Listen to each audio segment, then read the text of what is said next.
നമസ്കാരം. സമഗ്രയിലേക്ക് സ്വാഗതം. മുഖ്യമന്ത്രി രാജിവെക്കണമെന്നാവശ്യപ്പെട്ട് കൂത്തുപറമ്പ് ബ്ലോക്ക് കോൺഗ്രസ് കമ്മിറ്റിയുടെ നേതൃത്വത്തിൽ പ്രതിഷേധ കൂട്ടായ്മ സംഘടിപ്പിച്ചു. സുദീപ് ജെയിംസ് ഉദ്ഘാടനം നിർവഹിച്ചു. രാഷ്ട്രീയ നേട്ടത്തിന് വേണ്ടി തൃശൂർ പൂരം കലക്കി പാർലമെന്റിൽ ബിജെപിക്ക് കടന്നുവരാൻ അവസരം നൽകിയ പിണറായി വിജയൻ രാജിവെക്കുക, CPM BJP അവിശുദ്ധ കൂട്ടുകെട്ട് ജനങ്ങൾ തിരിച്ചറിയുക, ADGPക്കെതിരെ നടപടി സ്വീകരിക്കുക, ആഭ്യന്തര വകുപ്പിലെ ക്രിമിനൽ വൽക്കരണം അവസാനിപ്പിക്കുക എന്നീ മുദ്രാവാക്യങ്ങൾ ഉയർത്തി കോൺഗ്രസ് സംസ്ഥാന വ്യാപകമായി നടത്തുന്ന സമരത്തിന്റെ ഭാഗമായാണ് കൂത്തുപറമ്പ് ബ്ലോക്ക് കോൺഗ്രസ് കമ്മിറ്റിയുടെ ആഭിമുഖ്യത്തിൽ കൂത്തുപറമ്പ് ടൗണിൽ പ്രതിഷേധ കൂട്ടായ്മ സംഘടിപ്പിച്ചത്. DCC vice president Sudeep James പ്രതിഷേധ കൂട്ടായ്മ ഉദ്ഘാടനം ചെയ്തു. നിരവധിയായ പ്രവർത്തനങ്ങളെ കുറിച്ച് കഴിഞ്ഞ കുറേ ദിവസമായി നമ്മളൊക്കെ പത്രങ്ങളിൽ വായിച്ചുകൊണ്ടിരിക്കുകയാണ്.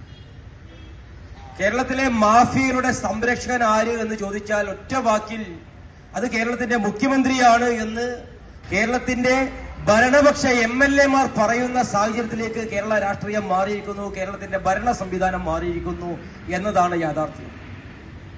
സാധാരണഗതിയിൽ ഒരു ഭരണപക്ഷത്തെക്കുറിച്ച് പ്രതിപക്ഷ MLA-മാർ ആക്ഷേപങ്ങൾ ഉന്നയിക്കുക സ്വാഭാവികമാണ്, പ്രതിപക്ഷ നേതാവ് ആക്ഷേപങ്ങൾ ഉന്നയിക്കുക സ്വാഭാവികമാണ്. പക്ഷേ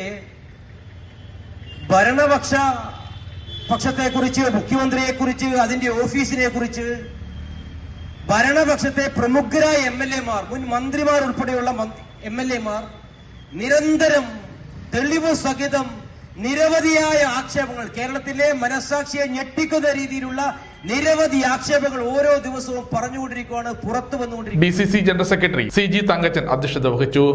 അഴിമതിയുടെ കൂത്തരങ്ങായി മാറിയ മുഖ്യമന്ത്രിയുടെ ഓഫീസ് അവരുടെ നിർദ്ദേശപ്രകാരം തൃശൂർ പാർലമെന്റ് മണ്ഡലത്തിൽ തൃശൂർ പൂരം കലക്കിയ സംഭവത്തെക്കുറിച്ച് DCC general secretary PK Satheesan, Mahila Congress ജില്ലാ general secretary Geetha Kommeri, K Kamaljith, K Lohithashan, VV Ashraf, Rajaneesh Kakkooth, KK Geetha, Nisha എന്നിവരും സംസാരിച്ചു. സമഗ്ര ന്യൂസ്, കൂത്തുപറമ്പ.